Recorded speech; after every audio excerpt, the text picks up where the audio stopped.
J'avais sorti la page Wikipédia des relations parasociales, puis après dans cette page Wikipédia j'ai recherché oui. Qu'est-ce qu'une relation parasociale? Une relation parasociale, ou interaction parasociale, est un type de relation sociale à sens unique dont une personne peut faire l'expérience vis-à-vis d'une personnalité publique ou d'un personnage de fiction. La personne concernée peut développer des sentiments d'amitié, bien qu'elle n'ait peu ou pas d'interaction directe avec l'objet de ses sentiments. Le terme interaction parasociale a été formulé par Donald Horton et Richard Wall en 1956. Donc c'est pas un concept qui est récent, on en parle beaucoup ces derniers temps par rapport à tout ce qui est créateur de contenu, mais en réalité, ça date de fou. Depuis toujours, les gens, ils ont eu des relations parasociales avec des personnages fictifs, avec Oui par exemple. Ça marche pour des chanteurs, des stars de télé, des personnages fictifs. Est-ce qu'avoir des waifus c'est parasocial? Bah je pense que oui. Après, c'est pas forcément malsain, hein. Je suis désolée, mais vos waifus ne vous connaissent pas. Même si là, on a une relation parasociale, Echo va jamais se souvenir de Clad, je fais seulement partie d'un groupe de spectateurs de Twitch. À mon niveau, je me souviens encore plutôt de vous. Pas à 100%, parce que souvent, je me souviens que l'un d'entre vous a dit un truc, je sais plus qui c'est. Les habitués, je me souviens des trucs. Le lien parasocial est très fort, justement, dans le streaming. Et je trouve que quand on débute, en vrai, ça va un peu dans les deux sens, quoi. À notre niveau de taille de créateur, on arrive à se souvenir de trucs, pas forcément de tout le monde, mais des gens qui sont presque tout le temps là, forcément on va se souvenir de trucs. On peut pas retourner tout de tout le monde. Surtout que des fois il y a des pseudos qui se ressemblent et tout. Genre là, désolé Clad, ça va être difficile. Quand on est chez des petits streamers, il y a forcément une relation qui est plus forte. Ça reste quand même un lien parasocial dans la plupart des cas parce que, bah genre vous regardez beaucoup de contenu de moi, et moi, j'ai juste vos messages dans le chat. Vous voyez plus de trucs de moi que je vois de trucs de vous. Chez les gros streamers, par contre, le chat, il défile. La relation, elle est plus distante et le streamer, il va moins retenir les viewers parce que, vas-y, le truc, il défile à 1000 à l'heure, quoi. J'avais entendu quelque part qu'on est capable d'entretenir des relations sociales avec à peu près 150 personnes. Ça fait beaucoup, 150. Bah ouais, mais ça inclut tout le monde, genre ta famille, les commerçants chez qui tu vas... tes collègues, genre on peut connaître que 150 personnes à la fois, après notre cerveau il fait bleh. Et si mon cerveau il fait bleh après 13 personnes.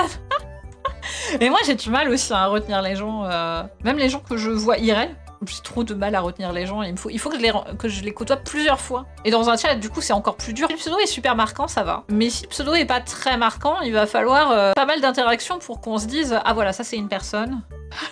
Je la range dans mon petit carnet mental de personnes. On va peut-être lancer la première vidéo. Première vidéo sur la parasauce par Marianne.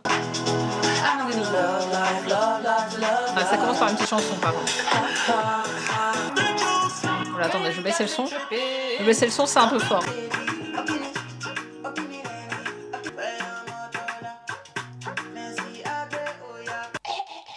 Wesh! Hello tout le monde! J'ai fait ma voix de youtubeuse de fou. Je suis super contente. Non, vous inquiétez pas, la vidéo elle est bien, j'ai regardé un petit peu. Moi aussi, j'avoue, l'intro m'avait un peu surprise. Vous êtes plus fort que ça. Et vous êtes sur des lives de VTubers, normalement vous êtes super fort face au cringe. Hein. Normalement, qu'est-ce qu'il y a de plus cringe-proof que des viewers de VTubers?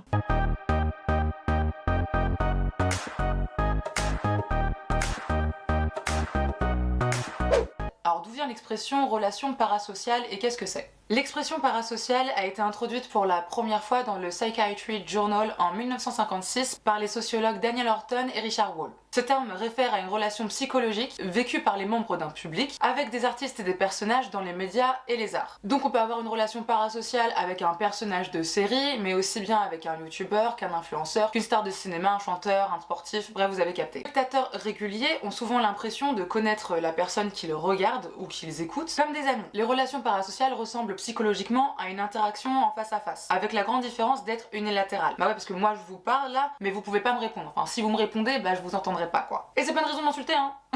Et ça c'est marrant parce que par exemple depuis que j'ai créé ma chaîne YouTube, c'est vrai que quand j'ai revu des potes ou des connaissances à moi, et ben certains m'avaient regardé sur leur télé, leur grande télé du salon par exemple, et ils me disaient mais c'est dingue, j'ai l'impression que t'es en face de moi et qu'en fait bah c'est comme d'habitude qu'on discute toi et moi. Et de nos jours, les relations parasociales, elles ont totalement explosé. Parce que les médias sociaux qu'on consomme presque tous quotidiennement, offrent de nouvelles opportunités de renforcer ces relations parasociales. Parce que maintenant, les célébrités, elles ont elles-mêmes des comptes sur les réseaux sociaux, et grâce à ça, bah, elles interagissent tous les jours avec leur communauté. Donc il y a beaucoup plus d'interactions intimes ou réciproques entre l'abonné ou l'utilisateur et la personne. Mais comme dit juste avant, ça date pas d'hier tout ça. Parce que des sociologues ont trouvé ce terme en 1956, mais ça remonte à des siècles et des siècles. Parce que par exemple, des romans, des livres, ça existe depuis très longtemps, et déjà à l'époque, des personnes pouvaient créer des relations parasociales avec le héros du roman qu'ils étaient en train de lire. J'aime bien les coussins qu'elle a derrière. Genre, mon salon, c'est les mêmes couleurs. Si c'est réciproque, du coup, c'est plus parasocial. Ça a beau être réciproque, c'est quand même pas égal, tu vois. C'est pas comme quand t'es ami avec quelqu'un d'égal à égal. Quand t'as une relation parasociale avec une célébrité, par exemple,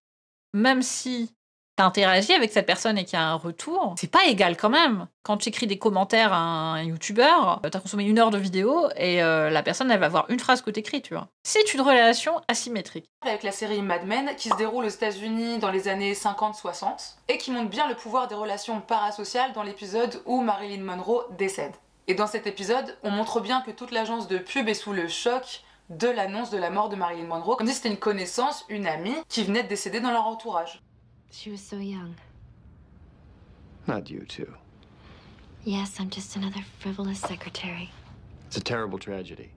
But that woman's a stranger. A lot of people felt like they knew her. You should be sensitive to that. Hey, you're not like her. Physically a little, but don't tell me that makes you sad. It's not a joke. This world destroyed her. Really? She was a movie star who had everything and everybody. And she threw it away. But hey, if you want to be sad. One day you'll lose someone who's important to you. You'll see. It's very painful. Mais les relations parasociales, La mort de Johnny, mais oui! La mort de Johnny! ça peut aller encore beaucoup plus loin. Par exemple, certaines fois, il y a certains fans qui développent une relation parasociale très poussée, à la limite de l'érotomanie. Et l'érotomanie, c'est quoi? C'est un trouble psychologique qui se caractérise par la conviction d'être aimé par quelqu'un d'autre. Voilà, d'avoir une relation limite amoureuse avec quelqu'un, mais que cette personne-là n'est pas au courant.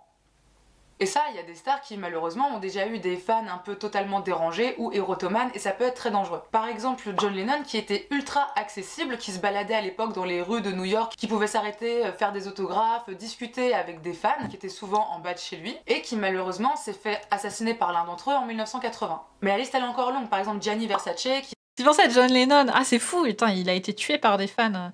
Ça, c'est Kayane qui avait eu un problème avec un mec comme ça il y a quelques années. En vrai, il y a beaucoup d'histoires comme ça dans le monde du streaming, hein. Surtout chez les streameuses. Les sasaeng pour la K-pop. Ah, je connaissais pas le terme. Du coup, ça, c'est les fans qui pensent qu'elles sont en couple avec les idoles. Les fans hardcore, là. Je dis elles, mais j'imagine il y a des mecs aussi. Mais j'ai cette image un peu que c'est un public plutôt féminin. Mais après, il y a aussi des groupes féminins. Donc j'imagine il y a aussi un public masculin qui est comme ça. Les fans de Gura qui pensent qu'ils sont responsables de son succès. Et genre qu'elle leur doit des trucs, du coup, c'est ça? Parce que genre, te dire que t'as participé au succès d'un créateur, en vrai... C'est pas complètement faux, tu vois. Beaucoup de VTubers très célèbres sont devenus très célèbres parce qu'il y a des fans qui font des clips et qui les mettent sur YouTube. L'effet trou du lapin, vous savez. Ce qui vous est sans doute arrivé, vous avez cliqué sur un clip de Pekora, vous l'avez regardé et vous êtes retourné sur votre page d'accueil YouTube et il n'y avait plus que des clips de Hololive. Ça vous est arrivé, ça. Je suis sûre que c'est arrivé à plein d'entre vous. C'est faux, c'était un clip de Coronet, c'est ça. Maintenant, il y a une meuf dans mon fil d'actu, elle s'appelle Ecorosette, je sais pas d'où elle sort. Ah, je suis contente de voir ça, moi, c'est que la strate de l'invasion de YouTube, elle fonctionne sur ma chaîne maintenant qu'il y a beaucoup de contenu sur ma chaîne. Ça a mis du temps à se faire, mais maintenant, beaucoup de gens me disent « Putain, je te vois tout le temps dans mon flux. » Je suis tout le temps là. Je passe un nouveau short par jour, alors je suis tout le temps là, vous pouvez pas m'échapper. Il s'est également fait assassiner devant chez lui par un espèce de fan. Et toute cette histoire d'ailleurs, elle a été vachement bien racontée dans une série Netflix qui s'appelle The Assassination of Gianni Versace, si jamais ça vous intéresse. Mais bon, heureusement, les relations sociales ne mènent pas toujours au suicide ou au meurtre d'un des deux protagonistes. Et il y a également une étude qui a été publiée en décembre 2019 par la revue Self and Identity qui suggère que les relations parasociales sont tout aussi efficaces que de vraies relations pour répondre à nos besoins d'interaction sociale. Et c'est vrai que de nos jours, on passe presque plus de temps à entretenir des liens via les réseaux sociaux, les SMS, les mails, etc. plutôt que d'interagir réellement physiquement avec nos proches ou avec la personne. Et l'année... Ouais, mais du coup, quand on a des relations via les réseaux sociaux, genre quand on parle sur les réseaux sociaux à nos potes, c'est pas du parasocial parce que c'est nos potes. On s'envoie des DM entre potes, c'est pas parasocial. On est déjà potes. Ce qu'elle veut dire, c'est peut-être que les relations en distanciel sont aussi efficaces que celles en présentiel. Moi, je suis pas complètement d'accord là-dessus, cela dit. En vrai. Enfin, pour l'avoir testé, pendant mon année au Japon, j'étais souvent toute seule. J'avais des contacts via les réseaux sociaux. Genre, je parlais via les réseaux à mes potes, à ma famille ou quoi. Et ben, ça suffisait pas. Franchement, au bout de... Je crois que c'était... J'avais remarqué, c'était au bout de 4 jours. Au bout de 4 jours sans contact humain, je me sentais triste. Ça satisfaisait pas vraiment mes besoins sociaux. Genre, ne pas avoir d'interaction réelle IRL. Ah, je me sentais un peu mal quand même. Je pense que j'ai quand même besoin. Et pourtant, je suis introvertie et j'aime bien ma propre compagnie. Hein. Mais pour le coup, moi, je suis pas vraiment d'accord avec elle. Mais après... C'est peut-être individu par individu. Sans dire que tu es vieille, je pense que les personnes qui naissent avec Internet dans les mains ressentent les relations Internet comme normales. Peut-être, mais pourtant j'ai commencé à avoir des relations Internet assez jeunes, genre vers 13 ans, tu vois. Et aujourd'hui, la très grande majorité de mes amis, même IRL, c'est des gens que j'ai connus via Internet. Je pense que j'ai très peu d'amis en réalité que je n'ai pas connus par Internet. J'ai pas besoin d'interaction sociale physique, sûrement parce que je suis autiste. Je pense que ça dépend des personnes autistes aussi, hein, en vrai. Je sais pas s'il y a d'autres personnes autistes dans le chat qui ont des besoins sociaux supérieurs, peut-être. Si vous voulez vous exprimer sur le sujet. J'ai beau être introvertie et bien aimer mon temps perso, mon espace perso et tout. Bah en fait, j'aime bien voir mes amis, quoi. J'aime bien passer... En vrai, le temps passé IRL avec eux, il est mieux. La relation avec Yona est asymétrique, c'est donc du parasocial. Mais non, notre relation est d'égal à égal avec Yona. Hein. Et 2020 l'a encore plus accentué, tout ça. On est confinés. Et à tout ça, pour revenir aux youtubeurs ou aux influenceurs, il y a l'empathie et l'attention que ces personnes éveillent en nous de par leur communication verbale ou non verbale. Et tout ça sans parler par exemple du degré de crédibilité que peut avoir cette personne ou de son attractivité physique et intellectuelle. J'ai moi-même développé des relations parasociales avec certains de mes artistes préférés ou youtubeurs et influenceurs préférés. Par exemple, Coucou les Girls, qui est une youtubeuse et une influenceuse que j'aime beaucoup et qui, il y a quelques semaines, a annoncé qu'elle était enceinte, mais j'étais super contente pour elle, quoi. J'étais contente comme si une de mes copines m'avait annoncé sa grossesse. J'étais là genre, oh, je suis trop émue pour Juliette, trop bien avec maman, enfin... C'est un truc de ouf, alors que on se connaît pas, elle et moi, au final, et qu'elle ne sait même pas que j'existe. Et c'est ça qui est... Comme l'explosion du YouTubing, tu veux dire le confinement, en vrai, l'explosion du streaming en général même, mais ouais, encore plus l'explosion du YouTubing. Perturbant avec les relations parasociales, c'est ce manque de réciprocité. Et plus grand en termes de communauté est l'influenceur, et plus il est difficile d'avoir de la réciprocité dans toutes ces interactions. Et en même temps, c'est normal. Il serait ultra galère pour un influenceur qui a plus d'1 million d'abonnés de répondre quotidiennement et de manière personnalisée à des milliers de commentaires. Et c'est là que parfois arrivent des sentiments de trahison chez l'abonné ou chez le viewer. Parce qu'il peut passer son temps à répondre à la trahison chez l'abonné ou chez les viewers, c'est ce que dit Yuki, le parasocial des gens dans le délu quand leur youtubeur annonce être de gauche. Oh non, je t'aimais bien, mais je vois que t'es... Ah, je suis vraiment déçue de voir que t'es de gauche. Ça a été des commentaires que j'ai vus. J'ai fait des shorts à partir de mes streams politiques. Quand j'entends quelqu'un autour de moi... Alors en vrai, les gens autour de moi, ils font pas trop d'enfants. En vrai, j'ai des potes qui ont fait des enfants, mais du coup, on se fréquente plus maintenant. Je suis là, cool, bravo, super. Le pire, c'est quand on te demande si le bébé est beau. Oh, ça me fait un peu peur. Heureusement, j'ai pas beaucoup de gens autour de moi qui font des enfants. En vrai, c'est rigolo, j'étais follow quand j'ai entendu dire des trucs de gauche. Bah oui, y a les deux existent, quoi. J'ai utilisé le fait que tu sois de gauche pour faire de la propagande pro-YouTubing pas de gauche. Ah, c'est trop rigolo, ça fangard. Des stories ou à commenter des posts, mais n'aura au final jamais vraiment de réponse. Ça m'est déjà arrivé moi-même de répondre à plusieurs stories de mes influenceuses préférées, et même des fois d'envoyer des pavés, vraiment, et jamais elles ont ouvert mes messages. Mais je sais pas, moi, je continue, elles me posent des questions, je réponds, t'sais. Mais en même temps, c'est normal, parce qu'en général, ces influenceurs interagissent avec nous comme si on était leurs proches, leurs potes, leurs amis. Et ces influenceurs créent leur contenu pour pousser à l'interaction. Par exemple, c'est tout à fait normal de voir sous le post Instagram d'une influenceuse une phrase du genre moi je suis allée à la piscine ce week-end, et vous avez fait quoi mes chatons? Et en dessous, il y a des abonnés qui répondent ce qu'ils ont fait de leur week-end, genre comme s'ils avaient une vraie discussion avec la meuf, tu vois. Et s'ajoute à ça quand l'influenceur ou la star donne un petit nom à ses abonnés ou à ses fans. Par exemple, il y a Lady Gaga et ses Little Monsters, ou encore Shira avec ses longs. Et pour certains influenceurs ou vlogueurs, ou Echo Rosen avec les voyageurs temporels. Ça fait partie du business, hein. Si tu rapproches ta commu de toi, elle va forcément se sentir plus impliquée. Et du coup, tu vas pouvoir leur vendre des trucs quand t'es influenceur, mettons. C'est vraiment le concept du marketing d'influence, quoi. Ça devient parfois compliqué quand au final le produit qu'ils nous vendent, c'est de l'intimité, de la proximité et de l'interaction sociale. Voire même une certaine connexion ou même identification. Et d'ailleurs, le succès d'un influenceur ou d'un youtubeur, est-ce que ça pourrait pas parfois le mener à sa perte? Parce que souvent, il arrive qu'on s'abonne ou qu'on s'attache à un youtubeur ou un influenceur car on s'identifie directement à lui ou elle. Par exemple, il ou elle fait les mêmes études que moi, vit dans la même ville, a le même âge, a le même état d'esprit, ce genre de choses. Oui, sauf que quand cet influenceur commence à vraiment percer et que sa visibilité augmente de dingue, forcément quand c'est son métier, ses revenus avec et donc son style de vie également. Et sauf que pour les vlogueurs en particulier, parce que leur contenu c'est vraiment leur vie, leur quotidien, et pour les abonnés c'est parfois difficile de continuer à s'identifier quand en fait ton vlogueur il te montre plus ses dernières vacances en camping. Bien ça chez les influenceurs type Instagram, vlog et tout, le fait que ils sont relatable jusqu'à ce qu'ils deviennent trop gros pour être relatable. Nous dans le streaming on a pas ça, mais on a un autre truc. On a le fameux plafond des 100 viewers. Jusqu'à une centaine de viewers, on est encore capable de lire le chat. Et à partir de 100 viewers, ça devient compliqué de lire le chat. D'ailleurs, dans le VTubing, c'est extrêmement commun. Hein. Ça y est, vous êtes parti en roue libre sur Christophe Maé. Du coup, il y a ce truc à partir d'une centaine de viewers, on peut plus trop lire tous les messages dans le chat. Et du coup, les viewers de VTubers francophones, ils sont souvent là parce que c'est des petites communes, parce qu'ils peuvent avoir de la proximité, parce que c'est parasocial, voilà. Ton message, il est plus lu dans le chat. Il y a beaucoup de gens qui arrêtent de venir. Il y a pas beaucoup de chaînes qui arrivent à percer ce truc, en fait. En général, les youtubeurs français, francophones, qui passent partenaires, ils montent à 100, 120, et puis après, ils restent là, en fait. Il y a des nouveaux viewers qui viennent, mais il y en a d'autres qui partent parce que on répond plus à eux dans le chat, et du coup, voilà. Du coup, voilà, c'est pas facile. Trop hâte d'être là quand tu passeras le million. Je sais pas si je passerai le million un jour. Hein. Genre, j'ai beau... j'essaye de suivre les conseils de Ludwig et être d'élu. Mais le million, c'est beaucoup. Hein. Echo n'a pas lu mon message envoyé à 16h01. Je suis très en colère. Je vais le remettre en boucle, même s'il est hors sujet.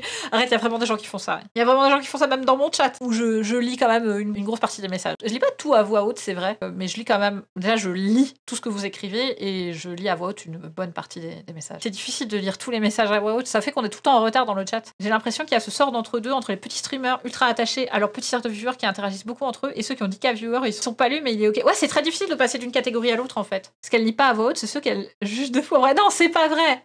C'est pas vrai. Soit c'est qu'à ce moment-là, ça défilait super vite, du coup, j'ai pas eu le temps de lire. Et comme ça continue à défiler, je vais pas remonter. Soit, y a des trucs qui sont un peu hors sujet, du coup, je les lis pas à voix haute. Ou juste, je préfère dans les messages qui sont à l'écran prendre un autre qui est plus pertinent. Ou alors, juste, je l'ai pas vu. Les attentes ne sont pas les mêmes quand t'es dans un chat avec 20 viewers versus quand t'es dans un chat avec 1000 viewers. D'ailleurs, Echo, c'est pas difficile de lire le chat de YouTube et de Twitch en même temps. En fait, j'ai les deux chats fusionnés ensemble dans Twitch Chat. Du coup, il n'y a pas de problème. Son dernier séjour à la boulangerie, et que maintenant, ce qui te montre, c'est les backstage d'un défilé Dior, par exemple. C'est beaucoup moins relatable, comme on peut dire. Et c'est là que parfois, ça peut se retourner contre le youtubeur. Parce que, imaginez, vous êtes influenceur ou youtubeur, et vous êtes ultra attaché à votre communauté. Que vous vous dites qu'il y a plein de soutien et d'amour entre les abonnés et vous, que c'est le monde des bisounours, etc. Sauf que parfois, à la moindre faute ou désaccord, certains abonnés ou les abonnés peuvent décider de soit tout simplement unfollow, ou alors carrément appeler au boycott. Et je pense que parfois ça peut être chelou pour des influenceurs ou des youtubeurs qui pensaient par exemple qu'ils pourraient toujours compter sur le soutien et l'amour de leur communauté. No matter what. Ça peut être ultra bizarre d'avoir des followers si proches de vous. Parce que par exemple, si vous êtes une grosse star et que vous avez par exemple, je sais pas moi, 1 million d'abonnés, et ben forcément dans le lot, il y aura un peu des gens creepy ou qui sont pas plus que ça attachés à vous. L'abonné là a un rôle un peu de voyeur parce qu'il vous regarde mais qu'il n'essaie jamais par exemple d'interagir avec vous. Jamais il like ou jamais il commente. Ce qui n'est clairement pas ton cas vu que tu t'es déjà abonné, t'as déjà liké la vidéo et tu l'as commenté. D'ailleurs merci. Ou parfois même les propres abonnés peuvent être des trolls parce que quand il y a des millions et des millions d'abonnés, forcément il y en a, ils sont pas tous bienveillants. Non mais vous avez le droit de lurker, il y a pas de souci. Un lurker c'est quelqu'un qui regarde mais qui n'interagit pas. Le pourcentage de followers qui suivent en tant que voyeur, c'est normal d'avoir des lurkers. On est tous le lurker chez quelqu'un, je suis sûre. C'est pour ça que les gros youtubeurs ou les gros influenceurs, pour eux il est limite obligatoire et même sain de vouloir instaurer certaines limites avec sa communauté. Par exemple, ne pas vouloir divulguer d'informations personnelles comme le numéro de téléphone, l'adresse. We're opening up a fulfillment center out here in Casper, and I love it out here. It is so, it's just stunning. It's beautiful. I love it. Now, if you know that I live here, that's amazing. Just please don't show up at my house, my security. Girl, they shoot to ou juste des infos trop privées qui ne regardent qu'eux ou que leurs proches. Et une relation parasociale, ça peut vraiment être bizarre quand elle devient réelle. Parce qu'avec ces relations, il y a comme une espèce de distorsion du temps qui se crée. Par exemple, peut-être que tu regardes les vidéos d'un youtubeur ou d'une youtubeuse depuis 5 ans déjà, ce qui en soi est énorme et qui pourrait expliquer une relation parasociale vraiment solide. Mais imagine que tu rencontres ce youtubeur dans la vraie vie. Toi, dans ta tête, le gars, tu le connais depuis 5 ans quand même. Je veux dire, ça fait un bout, donc quand tu le vois, t'es là genre, ouah, Norman, mon pote, comment ça va? Oh, l'exemple, pourquoi l'exemple? L'exemple Norman, non! Norman, il veut pas que des relations parasociales, hein. Cette histoire de relations parasociales, ça attrape la veste des fans et tout, mais en vrai, les créateurs, on est aussi responsables. On est responsables de comment on présente et de ce qu'on fait avec nos relations, avec les relations parasociales qu'on entretient avec nos spectateurs, en fait. Sauf que, en fait, au final, pour cette personne, bah, c'est la toute première fois que vous vous rencontrez. Et c'est pour ça qu'il y a un peu l'expression faut pas rencontrer ses idoles, parce que souvent l'interaction réelle n'est en rien comme l'interaction fantasmée par l'abonné ou le viewer. Parce qu'au final, ce qui a alimenté la relation parasociale pour l'abonné, ce sont des fois des vidéos scriptées, montées, préparées à l'avance, et donc qui ne peuvent pas vraiment refléter l'entièreté de la personnalité du youtubeur. Genre moi par exemple dans la vie je suis une... Pour ça j'ai zéro idole, jamais déçu. Voilà, n'idolâtrez pas les gens. Vous pouvez admirer les gens mais ne pas les idolâtrer. Ne pensez pas qu'ils sont forcément safe, forcément qu'ils feront pas d'erreurs. J'ai une idole, c'est ado donc pas de risque de rencontrer. Ouais mais même sans la rencontrer il pourrait y avoir un risque de déception. Elle pourrait faire un truc terrible. Même les admirer, c'est risquer la déception, admirer le travail. Ah oui, admirer ce qu'ils font plutôt que la personne. Je vois ce que tu veux dire, ouais. Grosse mais je vous fais croire autre chose. Mais en fait, c'est juste que bah, les youtubeurs, les influenceurs, des fois on a tendance à l'oublier, même moi, mais au fond, ça reste des êtres humains. Et donc, des fois, t'es clairement pas dans le mood de taper la tchatch à quelqu'un que tu ne connais pas, alors que toi, t'étais tranquillou en train de te balader, par exemple. Surtout si cette personne s'avère insistante ou agaçante. Mais parfois, c'est pas forcément l'abonné le méchant dans l'histoire. Parce qu'une relation vraiment bizarre peut s'installer lorsque l'influenceur ou le youtubeur publie ou poste juste parce qu'il a pas le choix, en même temps c'est son métier, et en délaissant parfois la qualité du contenu, en voulant se servir de sa communauté pour faire tout et n'importe quoi comme partenariat, se renseigner sur la qualité du partenariat, des produits vendus à sa communauté. Il y a même déjà eu plusieurs histoires d'influenceurs. Elle a pas eu le courage de refaire la tech au montage, elle s'est rendue compte qu'il manquait des mots, elle était là, bon tant pis. Ça je ris là, hein. Imagine quelqu'un qui idolâtrait, normal, mais il y en a forcément. Il y en a forcément. Pour le stream, il y a souvent les serveurs Discord, peut-être on peut être modo, connaître la personne, d'autres streams en viewers qui jouent sur la proximité. Oui, il y a plein d'autres manières. C'est pour ça que je me suis tournée vers des streams à plus grosse audience, il y a une barrière souvent plus clairement définie. Ouais. Ça arrive sur des chats que genre... J'ai pas parlé depuis un moment dans le chat, et genre le streamer, il me parle, genre à moi, genre avec mon nom. Et je suis là, bah... Je suis pas là. J'ai pas parlé depuis 10 minutes, pourquoi tu me parles? Tu sais, en plus, moi, je suis genre en train de faire ma vaisselle, je suis en train de faire autre chose, je suis dans mon jardin en train de tondre la pelouse, et j'entends écho, machin. Et je suis là, Je suis obligée de sortir du leur. Stream Avatar, il spoil. Ah, c'est vrai que toi, tu dis Stream Avatar. Oui, j'ai déjà aussi été nommée à cause de Stream Avatar. Que je suis arrivée dans un chat, la personne m'a nommée et j'étais là, what? Et c'est parce qu'il y avait le Stream Avatar qui a pop. Stream Avatar, c'est une extension pour Twitch où tu as les viewers qui ont des petites icônes. Souvent, par défaut, il y a les petits chats, par exemple. Et tu les en pixel art et en bas du stream, en général. Il y a les Wisebots, il y a les level Wisebots aussi. Oui, il y a les level Wisebots aussi qui me disent machin vient de passer niveau. Et toi, ça fait 2 heures que t'es là, mais en lurk, tu sais. Et t'as pas dit un mot. T'es là, je suis gênée un peu.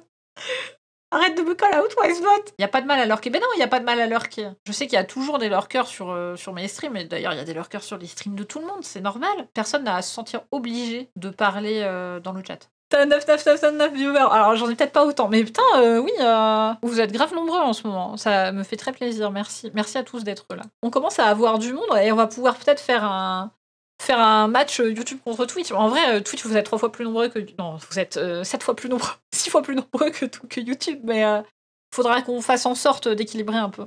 Partenariat Twitch, bientôt... Oh, on n'y est pas encore. Pour avoir le partenariat Twitch, il faut faire 75 viewers de moyenne. Là, tu as 70 viewers. Là, oui. Mais pas en moyenne sur l'ensemble de la chaîne. En moyenne sur l'ensemble de la chaîne, je suis plutôt dans les 50...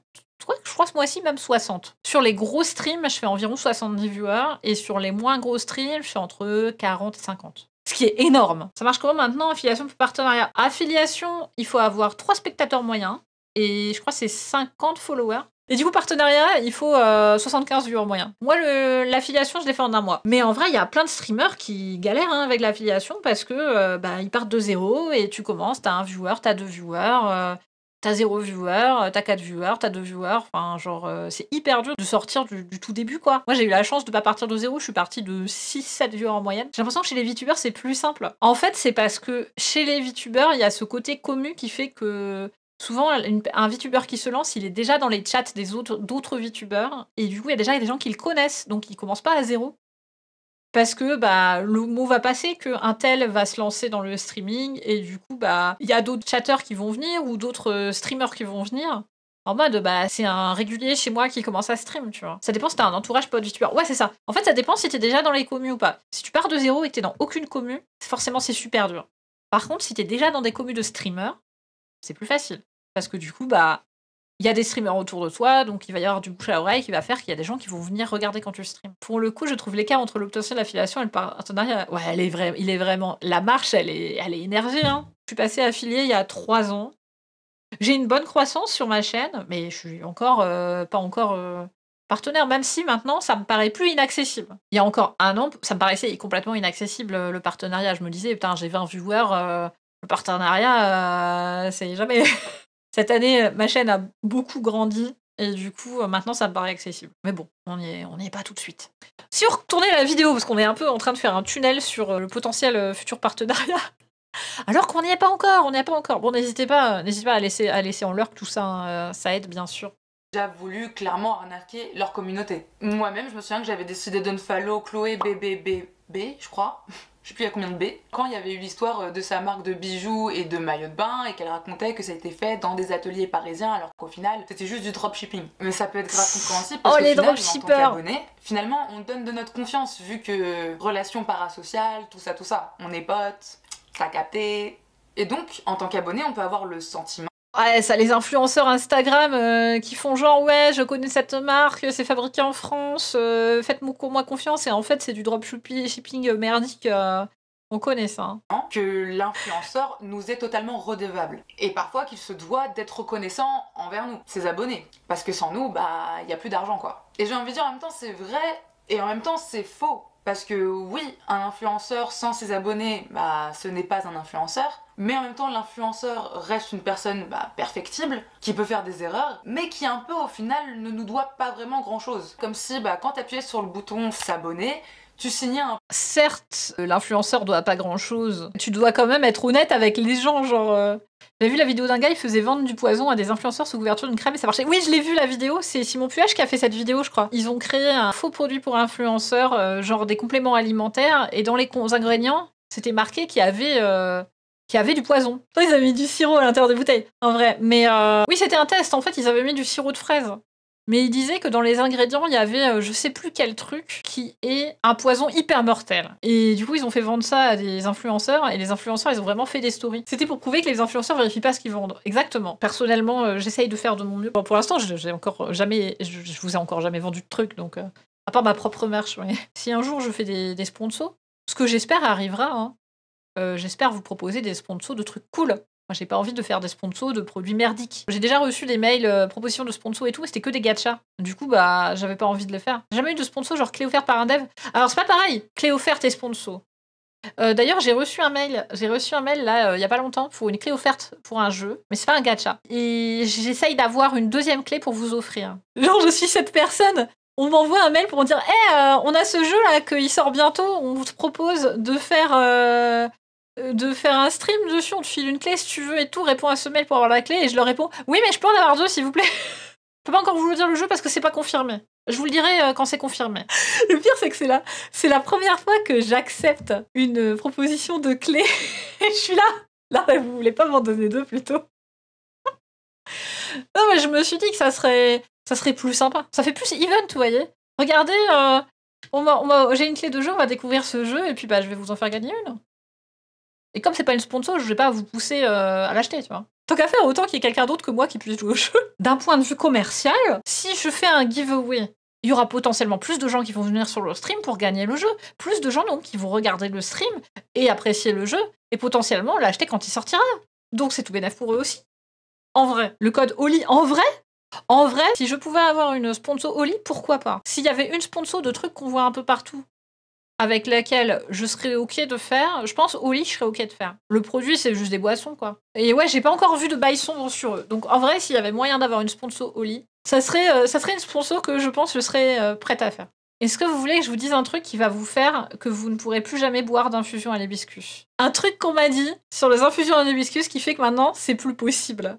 J'y arrive plus. Est-ce que vous trouvez pas que les infusions à l'hibiscus, ça a une odeur de vomi? L'acidité de l'hibiscus, c'est comme l'acidité d'une remontée de vomi. Voilà, de rien. Maintenant que j'ai réalisé, je suis là, putain, c'est vrai en fait. C'est quand que tu goûtes le café de Kupilouak? J'ai déjà goûté le café de Kupilouak. C'est du café de caca de civette. En fait, il y a une civette. Parce que les grains de café, c'est des espèces de cerises. Elle mange les cerises du café. Et après, elle les chie. Et ça fait. Et dans son intestin, il y a une réaction chimique qui apparemment amplifierait le parfum du café. Et pendant mon année au Japon, quand je faisais du woofing, donc j'étais je bossais contre le gîte et le couvert. Un des gars chez qui j'ai créché, il avait une petite boutique de café. En fait, il avait un truc de nouilles et à côté, il avait un petit truc de café. Et il en avait. Et du coup, il m'a fait goûter. Bah, ça avait le goût de café. Les élevages de ces animaux sont pas très animal friendly. Ouais, par contre, ça pose des gros problèmes éthiques parce que les animaux sont très maltraités. Moi, je ne le savais pas. L'hibiscus, c'est non à cause d'une impression. Le café, littéralement caca, elle a aucun problème. Écoute, on m'a dit, il faut que tu goûtes ce café, c'est le meilleur du monde, voilà. C'est le café, c'est passé par l'appareil digestif d'une civette, blablabla. C'est hyper rare, ça coûte une fortune, faut que tu goûtes. Ouais, moi, on me l'a offert gratuitement. J'étais là, moi, je veux goûter ton café, quoi. Bah, normalement, le café, ça fait faire caca. La boucle est bouclée comme ça. Après tout, le café, ça fait chier. Donc quoi de plus naturel que de boire du café qui a été chié? On perd de la maturité, t'inquiète. Je pense premier degré que les blagues de caca et de prout, c'est l'humour le plus universel qui existe. Ça transcende les âges et ça transcende les langages, les pays. Il n'y a rien de plus universel que l'humour de caca. Pour moi, c'est l'humanité. Un peu un contrat où dedans il y aurait écrit que ok tu t'abonnes mais moi je m'engage pas à poster tous les jours, à être d'accord avec tout ce que tu penses ou à faire les choix de vie que tu voudrais que je fasse. Tout ça. Ah bah oui, bah ça c'est normal. C'est normal que quand on s'abonne à un créateur, le créateur il a pas à suivre radicalement ce qu'on veut, quoi. On n'est pas des robots. C'est normal. Quoi?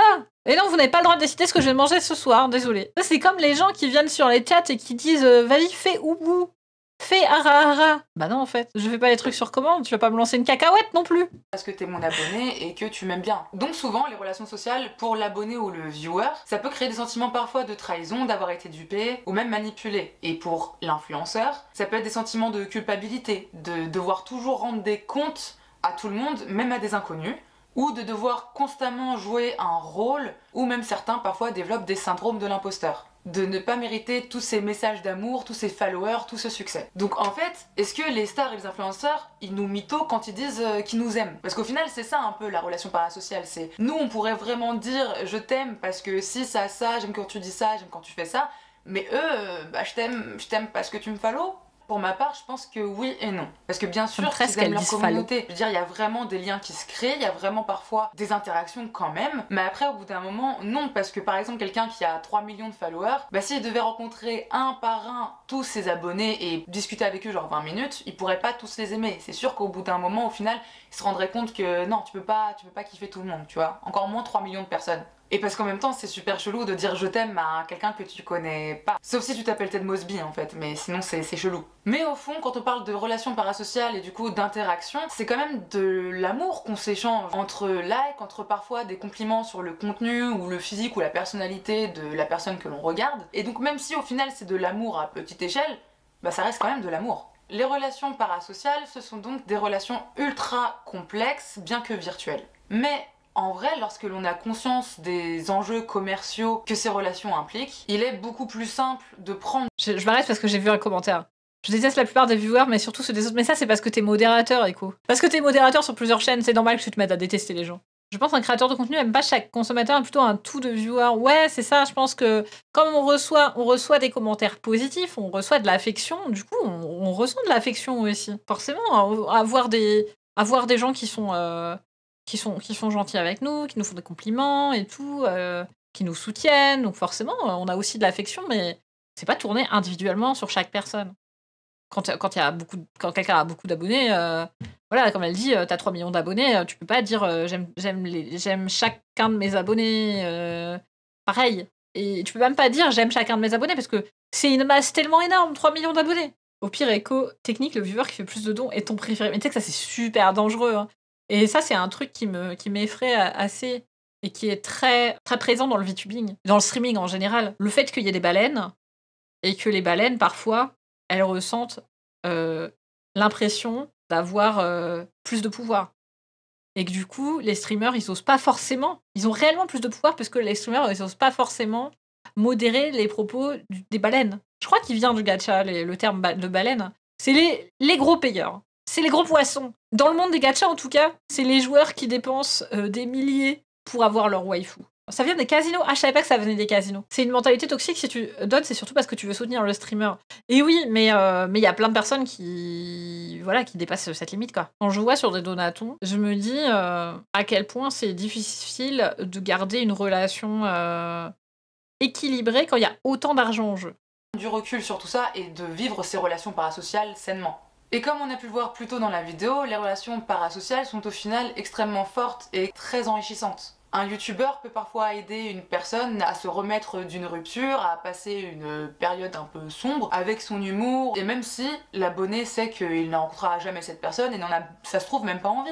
Et dans cette vidéo, j'ai choisi de m'intéresser aux influenceurs, mais au final, on a des relations parasociales, même avec de vraies personnes, enfin des personnes qui ne sont pas célèbres. Je veux dire, il y a énormément de couples qui se sont formés sur internet ou via des applications, et qui avaient déjà créé des sentiments ou une connexion avant même de se rencontrer. Et les relations parasociales peuvent s'avérer... Mais si tu parles de 1 à 1, parce que là, elle dit que genre, les relations que t'as en ligne, c'est forcément parasocial. Je suis pas trop d'accord avec elle. Parce que pour moi, quand tu discutes avec une personne d'égal à égal, tu vois, là, elle dit sur les applis de rencontre, par exemple, c'est pas vraiment parasocial pour moi. Après, je me trompe peut-être, hein, mais pour moi, c'est parasocial que si c'est asymétrique. Et si ta relation, elle est symétrique, pour moi, c'est pas parasocial. De se vente et pas qu'avec les influenceurs. Il n'y a pas l'émission Catfish pour rien. Voilà, je voulais aborder ce sujet-là avec vous parce que je trouve ça ultra intéressant, cette manière de développer autant de liens avec quelqu'un qu'on ne connaît pas, mais qui pourtant peut quand même parfois nous apporter beaucoup dans notre vie quotidienne. Et je voulais aussi aborder ce sujet parce que j'ai moi-même créé ma chaîne YouTube et justement moi c'est le tout début et je peux répondre à tous les commentaires, interagir avec tout le monde et pour l'instant c'est que du bonheur. Et si jamais tu veux créer encore plus de liens parasociaux avec Bibi, surtout follow-moi sur Instagram, ça me ferait plaisir, ça pourrait être cool. En tout cas, je vous embrasse fort, je vous dis à la prochaine vidéo, d'ici là prenez bien soin de vous, prenez bien soin de vos proches et moi je vous dis à la prochaine, salut. Merci Marianne pour la vidéo, c'était très cool. En vrai, pour moi, même si tu rencontres pas la personne, c'est pas forcément parasocial si c'est pas asymétrique. Je suis pas trop d'accord sur ce point-là, mais sinon le reste, j'ai trouvé ça très bien. 23. You spend your day playing online. Alors du coup, désolé, c'est en anglais, donc je vous ai mis les sous-titres. Je vous laisse lire les sous-titres si vous comprenez pas.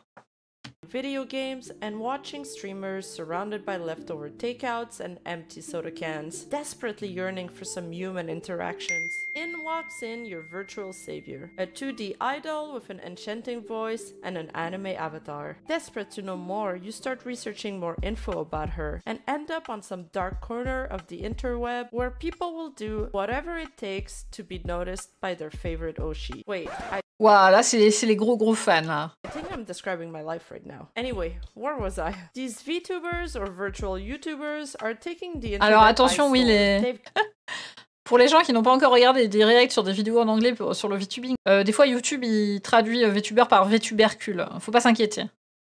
Nous sommes tous des patates ici. They've got it all. Catchy songs, adorable avatars, and the ability to make you forget that you haven't left your house in days. They make you feel things you haven't felt in a long time. But there's a catch. They don't know you exist. And that's where things get tricky. You see, you've just entered a parasocial relationship. That's when you feel like you have a real bond with someone who doesn't even know your name. And that's exactly what I want to talk about today. And yes, I know, talking is hard, especially for me. Now, what is a parasocial relationship? Think of it as a one-sided romance with your favorite VTuber, where one person develops a strong connection with a celebrity or public figure through media. Bon, du coup, là, elle grossit un peu le trait parce qu'elle dit une romance. Mais c'est pas forcément une romance, mais... Je me rappelle d'un streamer PNGtuber qui a été harcelé par une fan qui pensait avoir une relation amoureuse avec lui et qui essayait de rentrer en contact avec et qui faisait du chantage affectif. Oh. Ah, ça c'est angoissant, ça. Pour avoir connu IRL une collègue de promo qui faisait du VTubing, les viewers qui se fantasment une relation ultra poussée en devenir intrusif, ça peut ne pas être tant exagéré que ça. Mais oui, il y en a bien sûr, il y en a. Moi, je pense que j'ai de la chance. Je sais pas si c'est la vibe ici ou si c'est la modération, mais globalement, ça va ici, on est bien. Ça dépend du niveau de bizarrerie du message, tu vois. Si c'est juste un peu bizarre, en général, on pardonne. Si c'est très bizarre, ça dégage instant. On met des stops assez vite. C'est hors de question que ça déraille. Hors de question. Consumption, such as watching their live stream or following them on a social media to the point where they start to feel a deep emotional attachment to them. Like you know them personally, like they're your friend, but you don't actually know much about them, aside from what they let you see. So you start filling out the blanks, imagining a life together, writing fanfics. I, for one, have never written a fanfic in my life. Especially not something that would have been rated anything higher than PG-13. While big communities foster one-way relationships from the sheer fact that the streamer cannot physically interact with everyone.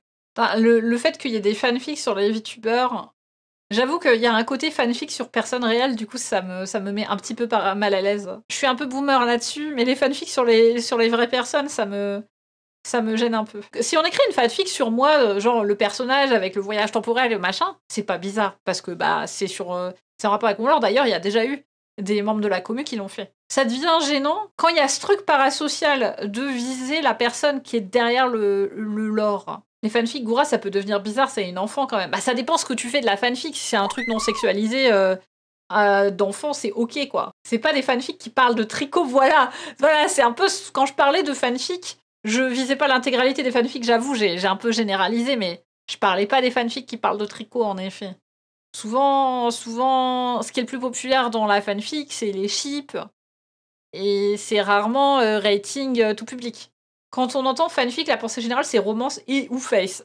Ouais, en général, on pense truc de fesses. Hein. C'est comme quand tu parles de doujin. Il y a plein de doujins qui sont pas sexuels, mais quand tu parles de doujin, les gens, ils pensent à quoi direct? Ils pensent aux doujins de fesses, bien sûr. Bien sûr, ils pensent aux doujins de fesses. Les énormes psiacs et les énormes bzaises sur les couvertures des doujins. Fanfic et Kurosen va à la boulangerie acheter un croissant.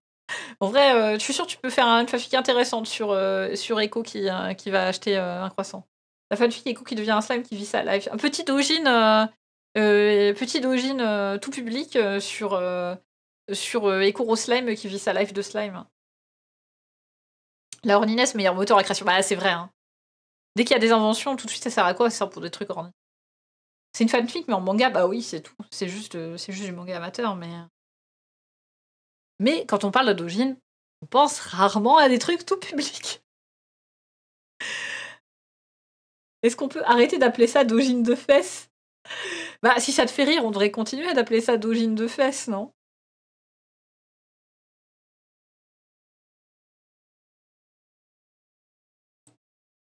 J'ai des doujins de fesses, mais j'ai aussi des doujins de non-fesses, quoi.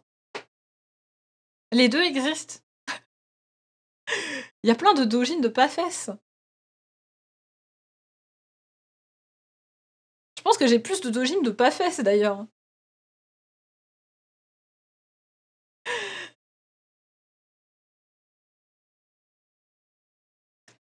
Sans parler de Rule 34 qui dispose du plus grand pouvoir de corruption qui soit. Oui. La majorité de vos mangaka préférés ont commencé par des doujins de fesses. Il y en a beaucoup. C'est quoi le doujin? J'ai tapé ça sur YouTube, j'ai vu ça... alors, doujin, c'est genre des fanzines. C'est fan-made. Des fois, c'est de l'original. Tant que c'est amateur, en gros, c'est du doujin. En vrai, doujin, ça peut même être plein de trucs. En fait, c'est de la création amateur. Mais en général, quand on parle de doujin couramment, on pense surtout au manga amateur. Bon, on retourne sur la vidéo là. Là, on est parti dans les doujins, on retourne, on se concentre. One in the chat room. This isn't the case for smaller communities. In those communities, the creators and the fan interact each other on a daily basis. They might know each other's name. They know a little bit of what's going on in each other's life. Those communities are what, in fact, we call symbiotic because they are mutually beneficial. I don't think anybody's ever considered how it goes both ways. I started VTubing because I was fucking lonely. For human contact making connections. So why is everyone making a big deal out of parasocial relationships? Oui, on parle beaucoup des relations parasociales dans le sens c'est un truc négatif et tout, mais en vrai, c'est pas forcément un truc négatif et souvent, ça peut être même bénéfique. Ça fait genre qu'on a de l'interaction sociale et qu'on a des échanges qui sont intéressants. Genre là, on a des échanges trop intéressants. Regardez, on peut pas s'empêcher de faire un tunnel de 20 minutes toutes les minutes de vidéo. C'est grave intéressant, ça c'est quelque chose que j'aurais pas si j'avais pas lancé ce stream et que vous auriez pas forcément si vous n'avez pas cliqué sur mon stream. After all, there's nothing to be ashamed of over having a harmless crush on your favorite Oshi or fueling some saucy daydreams from time to time. After all, you're among brethrens here. 別の女の子のは聞かないと。もちろん、オッケーオッケー。知ってるのですよ。大丈夫、大丈夫。それは大丈夫、知ってるよ。可愛い赤ちゃん。ルジアちゃんがね、すごくね。Well, it starts to become Putain, les extraits de Rushia là. Tu parles du parasocial, tu mets des extraits de Rushia. Oh non, ça va être... Alors, du coup, pour les gens qui connaissent pas, Ulha Rushia, c'était une streameuse, une VTubeuse chez Hololive, donc la plus grosse agence que la plupart des gens connaissent quand ils sont le VTubing, agence japonaise. Et son truc, c'était la petite amie yandere. Genre en mode, vous n'avez pas le droit, vous êtes dans mon chat, donc vous m'appartenez, vous n'avez pas le droit de parler à d'autres filles, ni de regarder à d'autres filles et tout. Et il y a eu un problème. Un jour, elle était en stream, et elle streamait son écran. Et il y a eu une notif Discord disant « Michan, je rentre !» Et la personne qui a envoyé ce message, c'était un homme. Pire, c'était un homme connu. Ça s'est très mal passé. Ah, ça aurait pu être n'importe quoi, hein. En vrai, ça aurait pu être... il rentrait chez lui et ils allaient jouer ensemble, tu vois, genre. En réalité, ils étaient mariés et ils ont été mariés, ils ont divorcé, ça s'est super mal passé, elle a plein de problèmes de santé mentale et c'est un truc pas possible.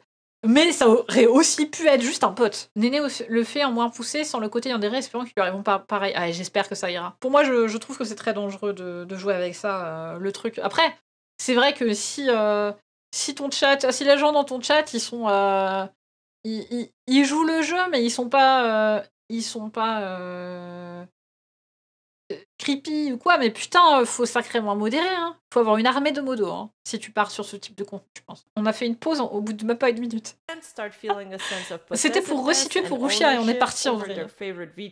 I will never marry you. Your favorite content creator will never marry you. They'll never date you. Don't fucking hold them to that type of level. And I know a few of us have felt moments where we were lonely and depressed during our lives, but very few of us will ever have the level of courage these people did to realize their dreams by taking it one step further. In the case of Uruha Rushia, when it came to light that she had been chatting with a male acquaintance, her fan base went into a frenzy. Subscribers dropped and the comment section turned into a virtual war zone. Why?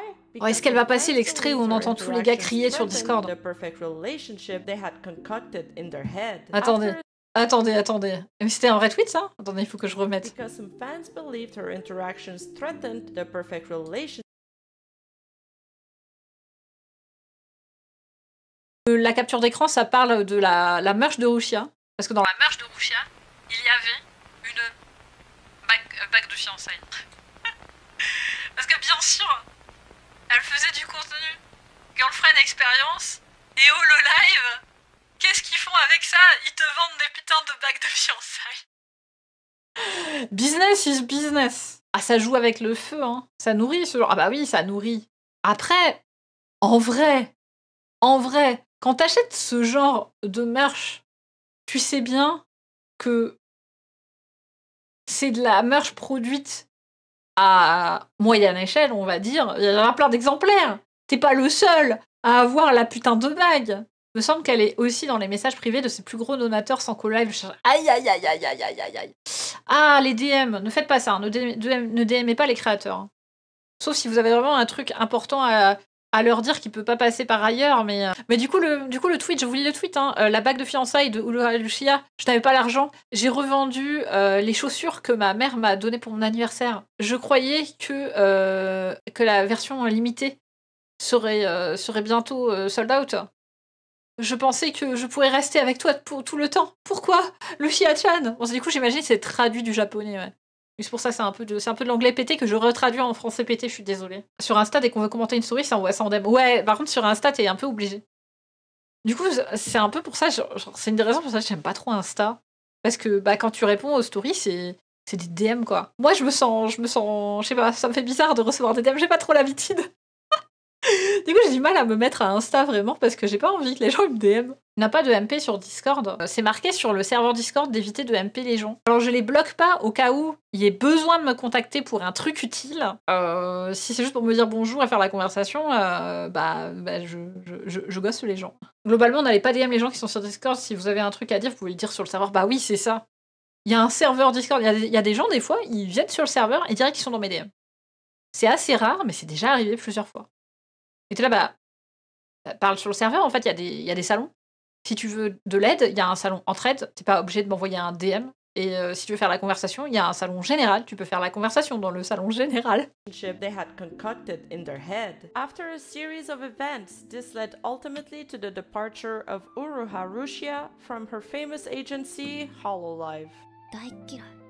Ouais, du coup pour l'histoire du DM qui s'est affiché en live et tout, ça a fait une giga shitstorm, le fait avant qu'on sache quoi que ce soit sur leur relation avec le gars d'ailleurs. Hein.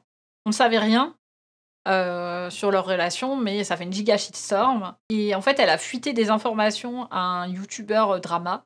Et du coup, elle a été virée pour non-respect des NDA. Parce qu'elle aurait fait fuiter des informations sur le management, notamment. A similar sentiment can be observed in the case of Vox Akuma, a VTuber from the Luxium Niji Sanji group. While some might say that he encouraged that behavior, and you'd have very strong reasons to believe so. Why don't you be a good little slut and go and sit down in that chair for me? How much do you enjoy being called daddy? I'm here to inform you that I really, really, really fucking love it when you call me that.